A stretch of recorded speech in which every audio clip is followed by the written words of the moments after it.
Selamat pagi Bapak Ibu yang terkasih dalam Tuhan, kita sungguh bersyukur pada saat ini kita bersama-sama akan merenungkan kebenaran firman Tuhan. Mari kita mempersiapkan hati kita masuk di dalam doa. Tuhan Allah Bapa kami di surga, saat ini kami datang ke hadapan-Mu. Kami bersyukur, berterima kasih untuk kesempatan yang Tuhan berikan kepada kami untuk boleh merenungkan kebenaran firman-Mu. Tuhan tolong kami supaya kami ada ketenangan hati untuk boleh sungguh-sungguh mendengar kebenaran firman-Mu dan punya hati yang sungguh-sungguh merenungkan dan melakukan dalam kehidupan kami. Biarlah kesempatan ini Tuhan tidak berlalu begitu saja, tapi boleh menjadi satu kesempatan untuk boleh mengubah hidup kami. Terima kasih Tuhan, pakai hamba-Mu, biarlah Engkau yang layakkan, Engkau yang mampukan untuk boleh menjadi alat-Mu. Terima kasih Tuhan, dalam nama Tuhan Yesus kami berdoa, amin. Pada pagi hari ini kebenaran firman Tuhan, kita akan memakai tema yaitu perumpamaan tentang lalang di antara gandum. Mari kita bersama-sama kita membaca firman Tuhan yang terdapat di dalam Matius pasal 13 ayat 24 sampai 30, kemudian dilanjutkan dari 36 sampai 43. Matius pasal yang ke-13 ayatnya yang ke-24 sampai 30 terlebih dahulu. Yesus membentangkan suatu perumpamaan lain lagi kepada mereka, katanya, hal kerajaan sorga itu seumpama orang yang menaburkan benih yang baik di ladangnya. Tetapi pada waktu semua orang tidur, datanglah musuhnya menaburkan benih lalang di antara gandum itu. Lalu pergi, ketika gandum itu tumbuh dan mulai berbulir, nampak juga lalang itu. Maka datanglah hamba-hamba Tuan ladang itu kepadanya dan berkata, Tuan, bukankah benih baik yang Tuan taburkan di ladang Tuan? Dari manakah lalang itu? Jawab Tuan itu, seorang musuh yang melakukannya. Lalu berkatalah hamba-hamba itu kepadanya, jadi maukah Tuan supaya kami pergi mencabut lalang itu? Tetapi ia berkata, jangan, sebab mungkin gandum itu ikut tercabut pada waktu kamu mencabut lalang itu. Biarkanlah keduanya tumbuh bersama sampai waktu menuai. Pada waktu itu aku akan berkata kepada para penuai, kumpulkanlah dahulu lalang itu dan ikatlah berkas-berkas untuk dibakar. Kemudian kumpulkanlah gandum itu ke dalam lumbungku. Kemudian ayat 36 sampai 43. Maka Yesus pun meninggalkan orang banyak itu lalu pulang. Murid-muridnya datang dan berkata kepadanya, jelaskanlah kepada kami perumpamaan tentang lalang di ladang itu.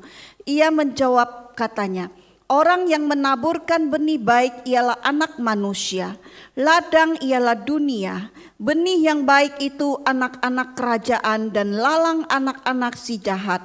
Musuh yang menaburkan benih lalang ialah iblis. Waktu menuai ialah akhir zaman dan para penuai itu malaikat.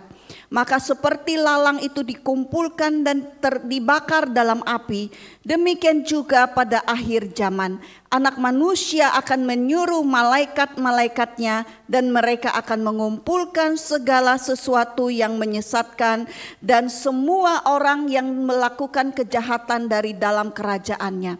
Semuanya akan dicampakkan ke dalam dapur api. Di sanalah akan terdapat ratapan dan ketakan gigi. Pada waktu itulah orang-orang benar akan bercahaya seperti matahari dalam kerajaan Bapa mereka. Siapa bertelinga, hendaklah ia mendengar. Pada waktu Tuhan Yesus mengajarkan perumpamaan ini, dikatakan bahwa Tuhan Yesus mengajar di tepi danau. Memang di sini tidak dicatatkan, tetapi di dalam ayat sebelumnya, di mana Tuhan Yesus mengajar di tepi danau dan tidak dituliskan di danau apa Tuhan Yesus mengajar. Tetapi di dalam Lukas di situ menjelaskan bahwa Tuhan Yesus ketika Tuhan Yesus mengajar berkeliling dan kembali ke Galilea, berarti bahwa pada waktu itu Tuhan Yesus mengajar di tepi danau Galilea. Dan pada waktu Tuhan Yesus mengajar, Banyak sekali orang-orang yang datang mendengarkan ajaran Tuhan Yesus di tepi danau pada waktu itu. Dan Tuhan Yesus mengajar banyak orang. Dan banyak orang itu dari berbagai macam latar belakang. Mungkin ada mereka yang berpendidikan tinggi. Mungkin di antara mereka yang ada petani, yang ada nelayan. Mereka yang berpendidikan tinggi dan yang tidak berpendidikan tinggi. Mungkin di antara mereka ketika mereka datang, mereka punya tujuan mereka masing-masing. Ada yang mungkin ingin mencari kesembuhan. Ada yang ingin mendengarkan apa yang diajarkan oleh Tuhan Yesus dengan sungguh-sungguh. Mungkin di antara mereka ada yang hanya sekedar ikut-ikutan.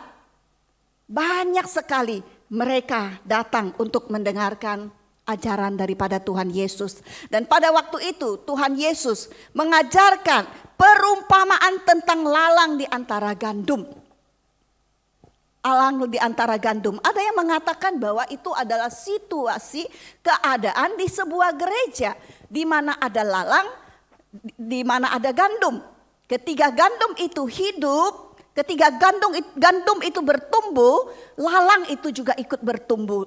Lalang ikut bertumbuh, tetapi pohonnya mirip-mirip dan bulirnya berbeda. Ada yang mengatakan itu situasi kondisi di gereja. Tetapi di sini kita melihat bahwa itu bukan hanya sebatas di gereja.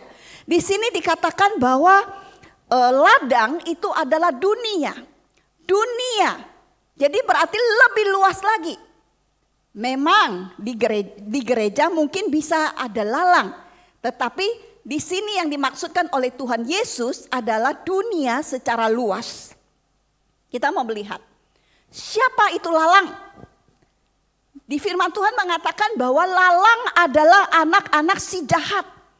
Karena benih daripada lalang itu ditabur oleh iblis secara diam-diam pada waktu malam. Dikatakan oleh Tuhan Yesus. Anak-anak si jahat. Mereka adalah orang-orang yang tidak mau bertobat. Mereka adalah orang-orang yang mengeraskan hati. Sehingga firman Tuhan mengatakan bahwa mereka satu hari akan dibuang ke dalam api dan dibakar. Jadi hati mereka itu tidak mau bertobat. Dan di dalam Matius 13 ayat 13 Tuhan Yesus menggambarkan orang-orang yang datang kepada dia ada yang mengeraskan hati. Bagaimana mereka sekalipun melihat, mereka tidak melihat. Sekalipun mereka mendengar, tetapi mereka tidak mendengar dan tidak mengerti. Apa artinya? Bahwa orang yang mengeraskan hati, orang yang seakan-akan mendengar, orang yang melihat, tetapi mereka tidak melihat dan tidak mendengar. Berarti bahwa mereka menutup mata mereka menutup telinga mereka menutup hati mereka akan kebenaran Tuhan. Sifat daripada lalang adalah seperti bapaknya, yaitu iblis, yang adalah bapa atas segala kejahatan. Apa yang mereka lakukan adalah berlawanan dengan apa yang Tuhan lakukan. Lalang adalah orang-orang yang mengeraskan hati. Di dalam Amsal pasal 6 ayat 16 sampai 19, di situ dikatakan ada 6 perkara ini yang dibenci Tuhan. Bahkan 7 perkara yang menjadi kekejian di hatinya. Yaitu kita melihat bahwa lalang begitu mengeraskan hati, begitu melakukan kejahatan demi kejahatan yang dibenci oleh Allah. Jadi apa yang menjadi sifat mereka, apa yang mereka katakan, apa yang mereka pikirkan, apa yang mereka lakukan, itu berlawanan dengan Allah. Itu adalah perbuatan-perbuatan yang dibenci oleh Allah. Yang tadi di dalam Amsal 6 ayat 16 sampai 19 dikatakan ada 7 perkara yang begitu dibenci oleh Allah. Berarti 7 perkara ini adalah apa yang menjadi sifat ciri khas daripada si jahat atau si iblis. Dan itu juga menjadi sifat daripada lalang. Yang pertama dikatakan mata sombong. Apa artinya mata sombong? Kok mata sombong sih? Bukan hati sombong gitu ya. Bukan perbuatan sombong ya. Mata sombong. Sini artinya bahwa adalah memandang rendah orang lain. Merasa diri paling hebat. Merasa diri paling sempurna. Jadi orang lain yang salah, orang lain yang lemah, orang lain tidak ada apa-apanya. Kemudian memandang Allah lebih rendah dari dirinya. Seperti iblis, di mana dia ingin meninggikan dirinya daripada Allah. Di mana orang-orang yang menganggap bahwa Allah itu enggak ada. Di mana ada orang-orang yang menganggap bahwa dia tidak membutuhkan Allah. Menganggap bahwa segala sesuatu itu bukan dari Allah. Menganggap dirinya lebih hebat daripada Allah. Itu adalah sifat satu kesombongan yang dimiliki oleh si jahat. Kemudian yang kedua dikatakan bahwa lidah dusta itu yang dibenci oleh Allah. Tetapi dimiliki oleh bapa daripada si jahat ini. Lidah dusta, iblis bapa dari segala dusta di dalam Yohanes 8 ayat 44. Orang yang suka berdusta menganggap bahwa kebenaran itu dapat dipermainkan. Bahwa kebenaran itu adalah sesuatu yang bisa diputarbalikkan. Allah tidak senang akan hal itu. Tetapi itu menjadi ciri khas daripada si jahat. Lidah dusta, suka bohong, suka mengatakan sesuatu yang benar menjadi salah. Kemudian yang ketiga, tangan yang menumpahkan darah orang yang tidak bersalah. Secara physically itu membunuh, menumpahkan darah. Tetapi bukan hanya secara physically. Tangan yang menumpahkan darah juga bisa berarti bahwa tindakan yang dilakukan orang tersebut adalah menghancurkan orang lain. Bisa menghancurkan perasaannya, bisa menghancurkan hidupnya, bisa menghancurkan nama baiknya, bisa menghancurkan kebenaran yang ada di dalam dirinya. Orang yang senang sekali melakukan kejahatan dengan tangannya, menghancurkan orang lain, dengan tindakannya, dengan mulutnya, dengan hidupnya, sehingga orang lain menjadi tidak berdaya, memanfaatkan orang-orang lemah dengan kuasanya, semena-mena terhadap orang lain, adalah sifat daripada si jahat yang Allah tidak suka. Keempat, dikatakan di dalam Amsal 6 ini, dikatakan bahwa hati yang membuat rencana-rencana jahat, hatinya penuh dengan kelicikan, mencoba untuk menjatuhkan orang lain dengan rencana-rencana yang sudah disusun. Itulah si jahat. Yang kelima, kaki yang segera lari menuju kejahatan.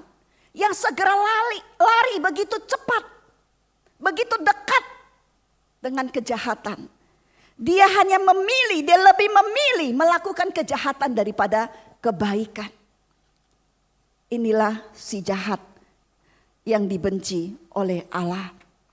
Kemudian yang keenam, seorang saksi dusta yang menyemburkan kebohongan. Seorang saksi dusta penuh dengan fitnah, penuh dengan tuduhan yang diberikan kepada orang lain. Demi apa? Demi dirinya, demi menyelamatkan dirinya. Dia berani memfitnah, dia berani memutarbalikkan fakta yang ada. Yang ketujuh, orang yang menimbulkan pertengkaran saudara. Orang yang penuh dengan kebencian, yang penuh dengan kemarahan, yang tidak bisa membawa damai Di mana-mana dia berada, dia bisa bertengkar dengan orang lain. Bapak Ibu, ada orang seperti itu yang seringkali kita jumpai di dalam kehidupan kita sehari-hari. Lalang, bahkan dapat mengelabui seakan-akan apa yang dia lakukan adalah hal yang sewajarnya. Akar daripada lalang itu bisa melilit, ya, bisa melilit akar daripada gandum. Artinya bahwa apa yang dilakukan oleh lalang, apa yang dilakukan oleh si jahat itu bisa mempengaruhi orang-orang yang percaya. Dan kita melihat itulah kehidupan daripada lalang. Mencoba untuk mempengaruhi anak-anak Tuhan. Mencoba mempengaruhi, melilit gandum dengan perbuatan-perbuatan, dengan faham-fahamnya yang sangat-sangat bertentangan dengan firman Tuhan. Lalu kita mau melihat gandum. Siapakah itu gandum? Jelas dikatakan di dalam firman Tuhan bahwa gandum adalah anak-anak Allah. Karena gandum, benih gandum ditabur oleh Allah sendiri. Yaitu oleh anak manusia, yaitu Tuhan Yesus sendiri. Dan kita tahu bahwa dahulu kita adalah manusia-manusia yang berdosa. Tetapi Tuhan Yesus datang ke dalam dunia. Tuhan Yesus menebus kita.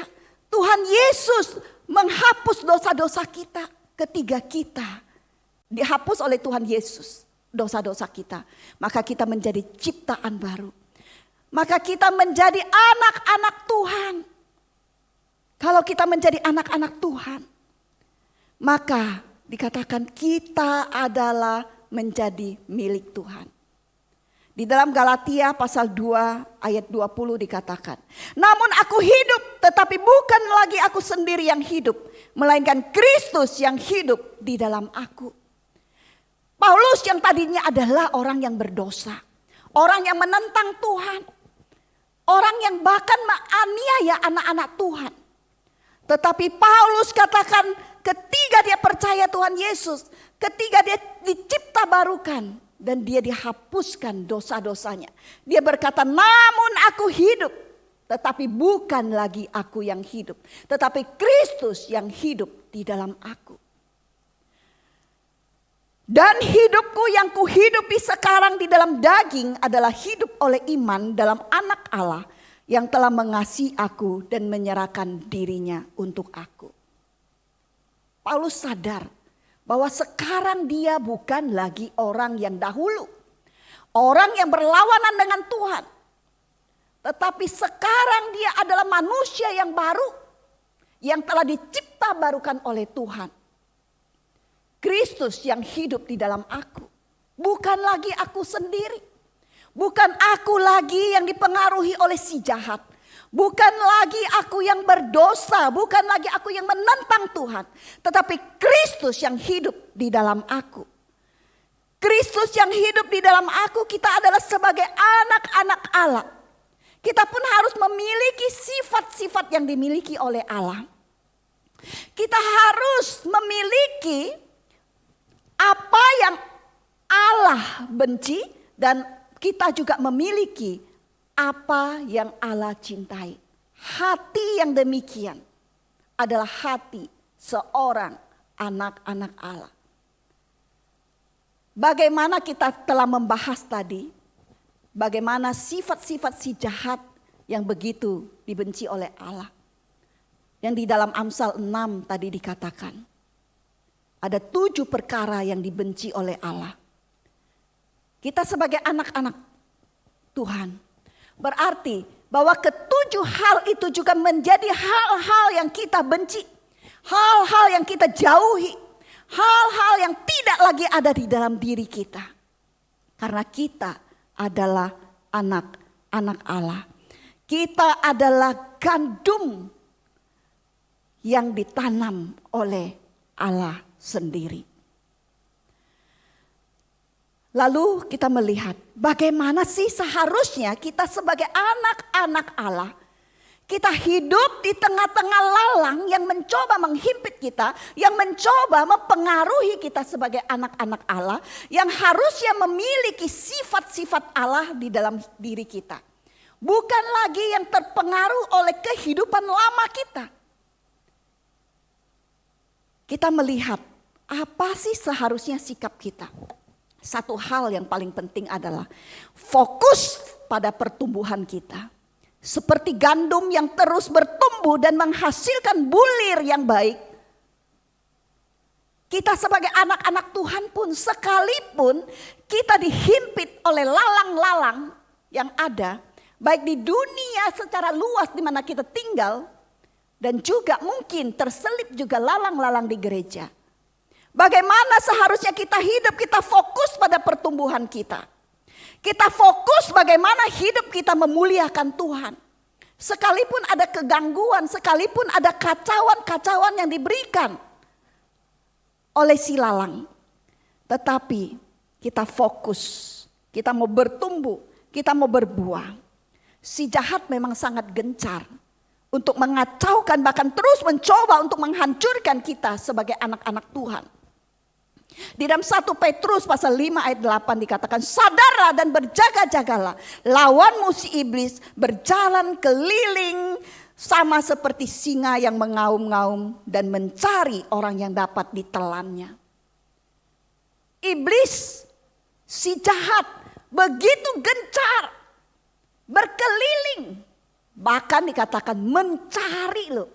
Mencari, meneropong, melihat apa sih yang menjadi kelemahan kita sebagai anak-anak Tuhan. Untuk dia siap menerkam kita. Untuk dia siap mengacaukan kita, menghancurkan kita sebagai anak-anak Tuhan. Supaya kita tidak lagi dapat hidup dengan baik sebagai anak-anak Tuhan. Sehingga kita tidak dapat lagi bertumbuh dan menghasilkan buah-buah yang memuliakan Tuhan. Tuhan Yesus saja mau dicobai loh. Ya, kita tahu Tuhan Yesus sendiri mau dicobai oleh si iblis. Tetapi iblis tidak berhasil. Bagaimana dengan kita ketika kita dicobai? Ketika kita ditawari oleh kehidupan-kehidupan yang penuh dengan kejahatan, yang penuh dengan dosa. Oleh sebab itu Tuhan Yesus melalui Petrus mengatakan, sadarlah. Yaitu kita harus selalu sadar bahwa di sekeliling kita penuh dengan lalang, penuh dengan anak-anak si jahat yang akan mempengaruhi hidup kita dengan teori-teori mereka, dengan praktek mereka, dengan ajaran-ajaran mereka, faham-faham mereka yang bisa mempengaruhi kita menjadi anak-anak yang tidak menyenangkan hati Tuhan. Kita harus selalu sadar kita ini adalah anak Allah. Kita harus selalu sadar status kita sebagai anak-anak Allah. Bukan orang-orang yang jauh daripada Allah. Bukan lalang-lalang. Tetapi kita sadar kita adalah gandum. Kita adalah anak Allah. Kita harus berbeda. Kita punya status yang mulia di hadapan Tuhan. Kita anak Allah, kita bukan anak si jahat, si iblis. Karena Allah telah menebus kita. Karena Allah sudah membeli kita dengan harga yang mahal. Dengan dirinya sendiri di atas kayu salib. Dan dia tinggal di dalam kita saat ini. Dan kita ada di dalam tangannya. Selalu sadar, waspada bahwa kita adalah anak-anak Allah. Dan kita harus hidup sesuai dengan kehendak Allah. Yang kedua, di sini firman Tuhan dikatakan bahwa berjaga-jagalah karena lawanmu si iblis mengincar kamu. Berjaga-jaga. Bagaimana kita berjaga-jaga? Apakah kita berjaga-jaga cuma lihat sana lihat sini, nongkrong, jaga-jaga gitu? Bukan. Tetapi kita berjaga-jaga di sini yaitu kita harus siap waspada dengan apa? Kita menggunakan apa yang sudah Tuhan berikan kepada kita. Tuhan berikan kita satu hal yang sangat spesial, yaitu kita bisa langsung komunikasi dengannya. Tuhan memberikan kesempatan kepada kita untuk bisa datang kepada Dia. Artinya apa? Bahwa kita bisa minta kekuatan kepadanya. Kita bisa minta Tuhan tolong kita. Berikan kita kekuatan untuk bisa berjaga, untuk bisa melawan tipu muslihat iblis. Kalau kita nggak pernah berdoa, kalau kita nggak pernah mengandalkan Tuhan, dari mana kekuatan itu? Kristus yang tinggal di dalam aku, di mana kita harus mengandalkan Dia. Karena tanpa Dia kita bukan apa-apa. Tanpa Dia kita tidak ada kekuatan untuk bisa melalui cobaan-cobaan yang begitu besar mengelilingi kita. Begitu banyak sekali ajaran-ajaran yang bisa mempengaruhi kita. Berjaga-jaga di dalam doa. Senantiasa berhubungan dekat dengan Dia. Senantiasa berserah kepada Dia, mengandalkan Dia. Itulah kekuatan kita.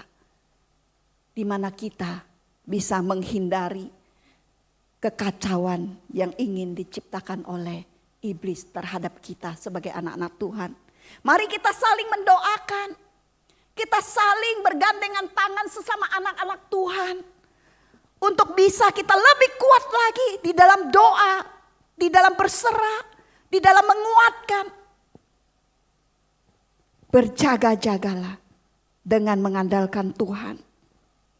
Berjaga-jagalah di dalam kebenaran firman Tuhan. Kalau kita tidak belajar kebenaran firman Tuhan, kita tidak tahu apa yang Tuhan mau. Kalau kita dengan setia kita belajar kebenaran firman Tuhan dan kita taat melakukan apa yang Tuhan mau, disitulah kekuatan kita. Dalam Yakobus pasal 4 ayat 7 di sana mengatakan, tunduklah kepada Tuhan maka iblis akan lari daripadamu. Ketika kita tunduk, ketika kita bersandar, ketika kita benar-benar melakukan apa yang Tuhan mau, iblis akan lari tunggang langgang dari kita. Siapa yang menjadi lawan kita kalau Tuhan ada di pihak kita? Selalu belajar firman Tuhan. Selalu taat kepada kebenaran firman Tuhan. Tunduk kepada Tuhan. Maka iblis akan lari daripadamu. Bagaimana dengan kehidupan kita sebagai anak-anak Tuhan selama ini? Apakah kaki kita lebih cepat lari kepada kejahatan? Atau kaki kita lebih cepat lari kepada kebenaran? Apakah kita lebih memilih kepada kejahatan? Atau kita lebih memilih kepada kebenaran Allah? Memang banyak orang Kristen mengatakan bahwa kayaknya gitu ya, itu kelemahan kita ya. Kayaknya lebih gampang melakukan hal yang Tuhan tidak kehendaki daripada melakukan apa yang Tuhan kehendaki. Mungkin lebih gampang kita ngobrol dengan teman daripada kita berdoa kepada Tuhan. Mungkin lebih gampang kita baca novel daripada baca Alkitab misalnya.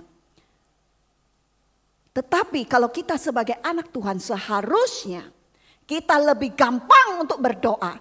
Lebih mau memilih untuk berdoa daripada ngobrol, telepon sampai panas dengan orang-orang. Atau kita mungkin lebih mudah membaca firman Tuhan. Lebih rindu membaca firman Tuhan, merenungkan dan melakukannya. Daripada kita membaca novel atau kita menonton dan lain sebagainya. Hati seorang anak Tuhan harus lebih rindu. Harus lebih dekat kepada Tuhan. Maka apa yang kita hidupi dalam hidup kita adalah bernafaskan kebenaran firman Tuhan. Dan iblis akan lari tunggang langgang dari hadapan kita. Tetapi kalau kita jauh daripada Tuhan, itu menjadi satu celah di mana dia bisa mencari untuk mengacaukan dan menghancurkan kita sebagai anak-anak Tuhan. Sehingga kita tidak bisa bertumbuh dengan baik. Fokus pada pertumbuhan kita, yaitu selalu kita sadar, selalu berjaga-jaga. Terus kita menaburkan kasih.